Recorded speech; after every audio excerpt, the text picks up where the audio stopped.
myself prior to making that life-changing decision. So, born and bred in the Bronx to my wonderful parents that brought me into this world. So James Cabrera, and then of course Vivian Martinez. And their world was a bit different than my world. Their world, education wasn't always at the forefront, right? So my father was able to complete his high school education, and he wanted to pursue college. However, he didn't have access to the financial component to allow him to do so. So therefore my father worked. And my mom, she finished school, and we talked about this last night, she finished school up until 10th grade, and it was just also different then as well.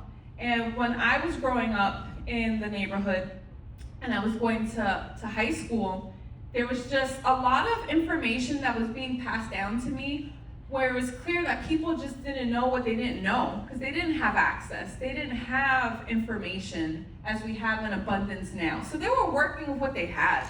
So when I went to high school, I left the Bronx and I went to high school in Manhattan.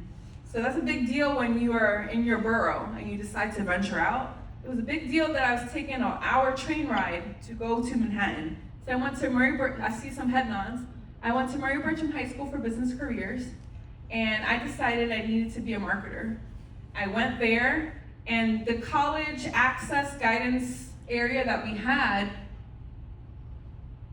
as we were going through the process of what our future could look like if we decided to pursue education, I was repeatedly told that I'd be better off just working and not pursuing higher education. And if I decided to pursue higher education, well, there's CUNY, and it wasn't language that was positive. It wasn't language that was encouraging. It was language that was exactly how you heard. I'm a communication professional. What you say matters. How you deliver it matters. And I just knew that there was more for me. There was more for me. I didn't know what it was, but there was something for me. I knew it, but I couldn't pinpoint what that could be. So I read as much as I could. I would go to the library. I figured out that, hey, my family, we don't come from much. We're a low-income family. We use public assistance. Thank goodness for that, because that's how we were able to eat, and we were able to have access to resources.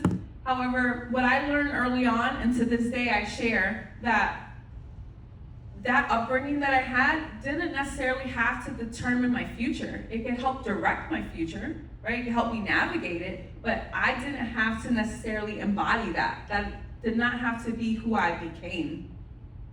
So my past did not have to dictate my future. However, though, I was trying to figure things out. And I figured out, hey, we don't got money, doors open. And that's when I figured out I could get stipends. I went to my college office and I was like, hey, I found out that I can get a free test for the SATs so I can, apply to some schools. Like, they looked at me like, what are you talking about? So I went and I got information and I figured things out. That's when I figured out I can take a bus ride to Alfred. I applied to schools that were not in New York City. I was told I wasn't college material, also from our counselor. And I was like, I'm going to figure this out. I'm going to figure it out. Let's figure it out. I was a first-generation college student. How many of us are first-gen? Right? It's a lot when you're navigating. It can be a lot when you're navigating. Because you're like, what am I doing? I don't know what I'm doing. I didn't know anything about financial aid. I just knew that I had to type in 0 when I filled out the application. That's as much as I knew. I figured that out. I was like, because our income is 0. I have nothing. Especially when I came to Alfred and we had to do that verification process. I was like, what am I verifying? We get no money. Therefore, I figured out this, right? I figured out the system. I figured out I needed to get the verification letter. I needed to upload that because it wasn't EOP's fault. I just had to check some balances. Hence why I work in education now.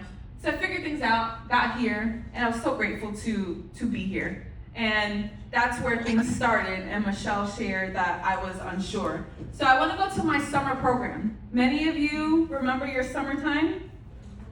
Right? That's what bonds us. And we were in the brick, right? So the brick's over there. That name has not changed, right? So we were over in the brick. And, oh, there we go. I spent the whole summer there with Sean, right? Sean did scare me a lot of times. But I do want to share something that Michelle didn't bring up. So what I did was prior to the summer, I mailed all my stuff up here. I got in contact with the team. I don't know if you remember that. I was working in high school, right? So I've worked since I could be legally allowed to work. So I've been working my whole life so far. And with the job that I had, the money that I had no vehicle, I had nothing. So I was able to mail my stuff up here. I came, I don't know if you remember, when you come, you typically have like a gathering, like they do something outside for us, your family comes, and all.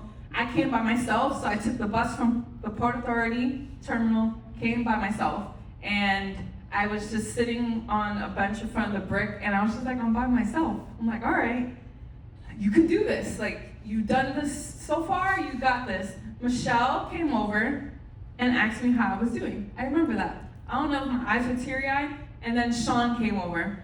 And those two really helped me through that day more than they ever know, because I was by myself, and that's when I learned, you're not by yourself, you're part of the EOP family. And then that night, when we were in the brick, right, because that was the first time I was in that building, I cried myself to sleep in the sense of, what did you do? What did you do? And I was like, well, you know what? You did this, you got here. If it doesn't work out in the way you had intended, you didn't fail. You gave yourself a try. You did it. You bet on yourself. And sure enough, 4 years later, I graduated from Alfred. And I just kept showing up. School was hard for me in Alfred in the sense that I wasn't as prepared as I thought I was in high school. I was telling my brother and my sister-in-law in the car right here, I thought I was a phenomenal writer. But when I got my first essay back, the red marks that I had on my paper, woo! I was like, okay, I need to hunker down. I need to figure this out. And for those of you that sat in workshops with me, I had shared with you my transcript, if you recall.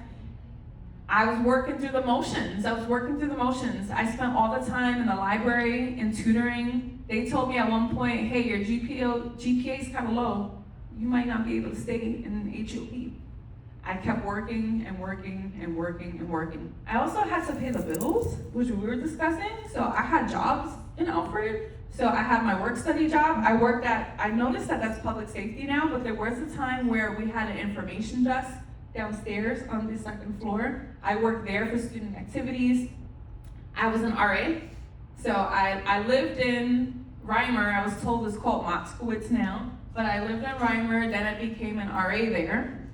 And then I worked as an RA in Joel's house, which is still the same name. So I was there for 2 years as well. And then I also worked for HEOP. They were able to help me with my need that I had for finances, and I worked there. So I worked 3 jobs, and I was in school because the bills weren't gonna pay itself, and I needed help. So I needed to figure that out. And that whole time I was just exploring and figuring out what I could do and figuring out how to live in the tundra. Because as beautiful as this was, this city girl was not used to negative degree weather, and that was also something I had to figure out and pivot as well. And figuring out, what did I want for my career? I made it this far, what's next? What am I going to do, right? Yes.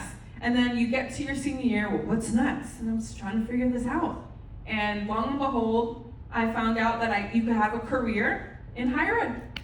And I decided to go into that. I wanted to be a reporter. That's what I wanted to do. I wanted to report to the world, tell people stories. And years later now, as a professor and administrator, I'm still telling stories, just not on TV, right? I'm able to invite guest speakers to my class. They can share their stories. I get to share my story here. I am a storyteller, and it didn't have to be on TV. I'm always telling my story in many different formats. Some of you shared that you follow me online. I tell my story online. I tell on LinkedIn. We all have stories, and that's what I have learned throughout my time here. We all have stories. We're all not that different from each other. All of us in this room are hard workers.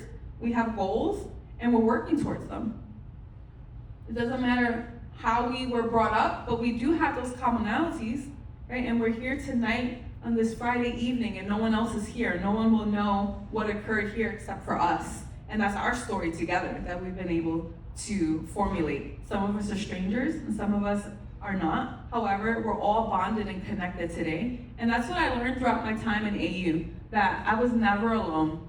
I felt like I was alone because that was my journey, but I truly was never alone. And as an administrator now, like, what do I do with that experience? I work with college students. I work with them in the classroom, outside the classroom, and I get to work with a lot of you when we get to do workshops and such. And I just don't want to gatekeep that. I want to be able to provide information. Knowledge is power. Provide access. What can I do to make the world a better place? This is the path that I chose. AU treated me with such kindness and with such grace that how could I not give back in many different worlds that I'm a part of? So with that being said, I think I made good timing. I'm gonna stop there. And then I know that you said maybe Q&A. But thank you all for having me this evening. Up here for a little bit. If does anybody have any questions? Anything they wanted to share? Anything they wanted to ask? Oh. Maybe a comment, not a question. Just a comment, not a question. Yeah. Thank you for not gatekeeping. No problem. That's why I stopped, when you told me we were gonna have questions. They may have questions. They might. Yeah. Please feel free to chat with Jessica at your leisure.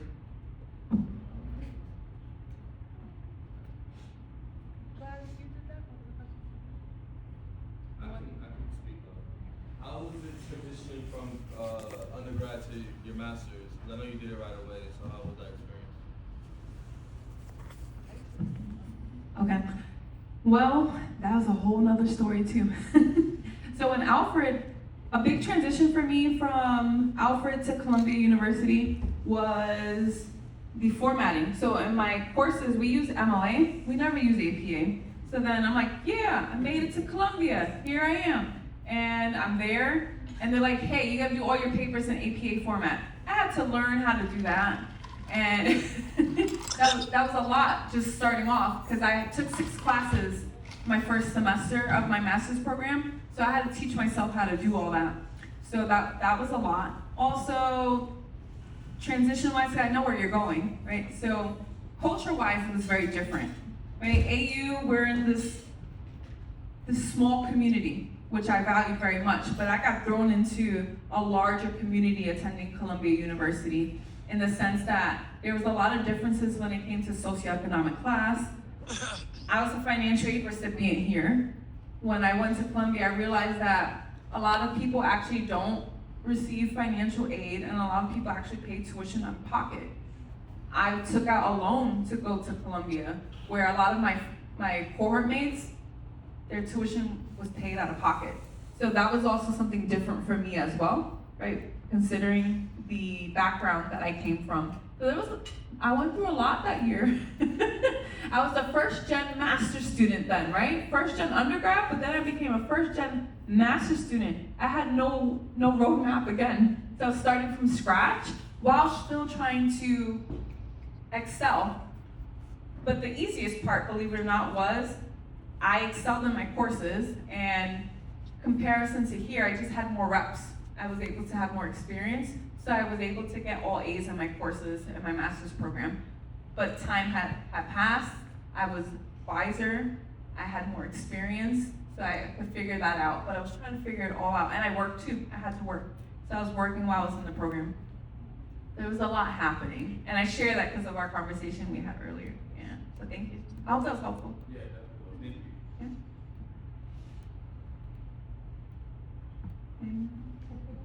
Pass it to you. Okay. Thank you all very much.